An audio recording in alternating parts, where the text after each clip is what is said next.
रमा एकादशी कथा। कब है रमा एकादशी? 17 अक्टूबर 2025 शुक्रवार के दिन।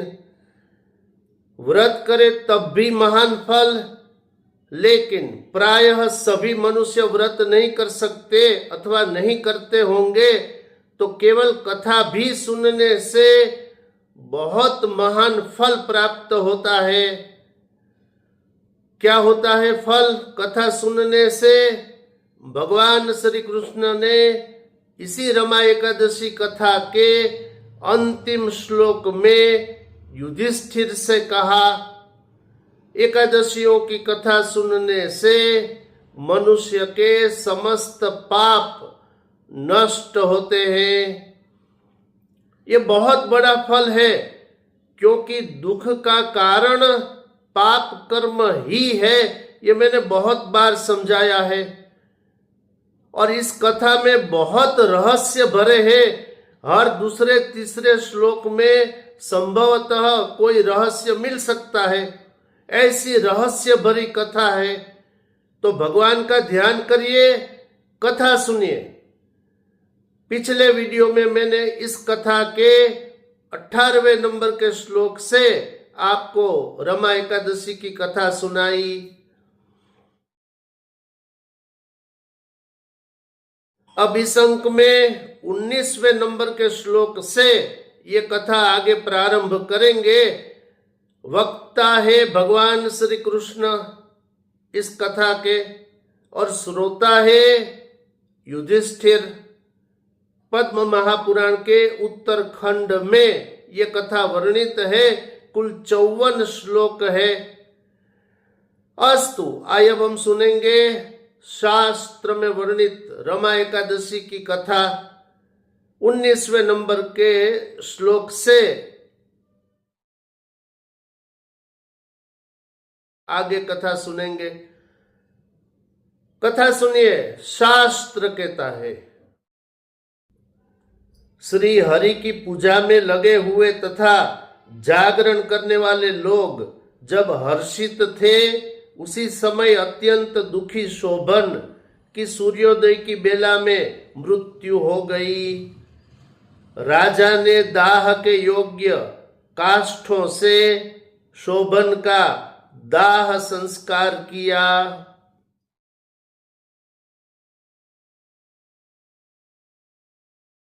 चंद्रभागा ने अपने पति के साथ अपने शरीर को नहीं जलाया, अपने पति की और्ध्व दैहिक क्रिया करके अपने पिता के ही घर बनी रही। रमा एकादशी के प्रभाव से शोभन मंदराचल पर्वत के शिखर पर विद्यमान मनोहर देवताओं की नगरी में चला गया। वह नगर सर्वोत्तम, अनाघृष्य तथा असंख्य गुणों से भरा था। वहां के महल सुवर्ण के स्तंभों से युक्त थे, रत्नों तथा वैडूर्य मणि से अलंकृत थे, और अनेक प्रकार की स्फटिक मणियों से उसकी शोभा बनाई गई थी। अत्यंत श्वेत छत्र तथा चामर से युक्त वह सिंहासन पर बैठा था। केयूर किरीट कुंडल तथा हार से शोभन अलंकृत था। गंधर्व उसकी स्तुति कर रहे थे और अप्सराएं उसकी सेवा कर रही थी। वहां पर शोभन दूसरे कुबेर के समान सुशोभित था।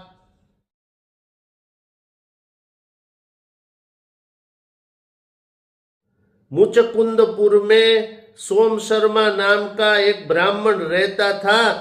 तीर्थ यात्रा के प्रसंग में भ्रमण करते हुए उन्होंने शोभन को देखा।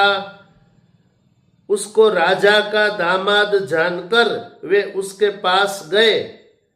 उस समय सोम शर्मा को आए हुए जानकर शोभन भी अपने आसन से उठकर उनको प्रणाम करने लगे। उन्होंने अपने स्वसुर राजा का कुशल पूछा, अपनी पत्नी चंद्रभागा तथा नगर का भी कुशल पूछा। सोम शर्मा ने कहा, हे राजन, आपके स्वसुर गृह में सब कुशल है। आपकी पत्नी चंद्रभागा और नगर सब कुशल है। हे राजन, आप अपना वृतांत बताइए। आपके विषय में यह अद्भुत आश्चर्य है। इस अद्भुत नगर को किसी ने न देखा है। आप बताए कि आपको यह नगर कैसे प्राप्त हुआ।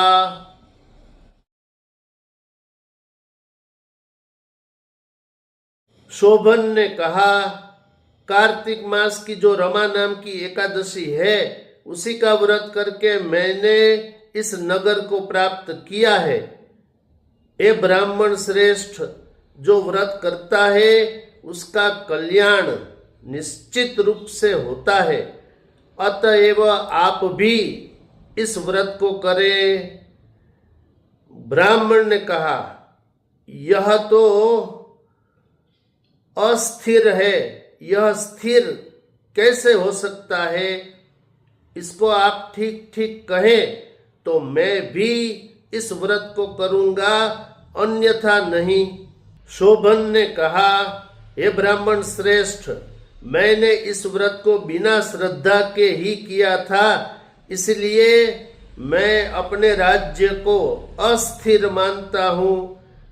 यह जैसे स्थिर हो जाए उसे आप सुने। मुचकुंद की सुंदरी पुत्री चंद्रभागा को आप इस बात को बतला दे तो यह अचल हो जाएगा। भगवान श्री कृष्ण ने कहा। उसको सुनकर वे ब्राह्मण मुचकुंदपुर में गए। उन्होंने सारी बातें चंद्रभागा को बताई। सोम शर्मा ने कहा, हे शुभे, मैंने तुम्हारे पति को प्रत्यक्ष देखा है। मैंने उसके स्वर्ग के समान अपराजेय नगर को भी देखा है। उन्होंने उस नगर को अस्थिर बताया है, तुम उसे स्थिर बना दो। चंद्रभागा ने कहा, हे विपर्षे, आप मुझे वहां ले चलिए, मैं अपने पति का दर्शन करना चाहती हूं।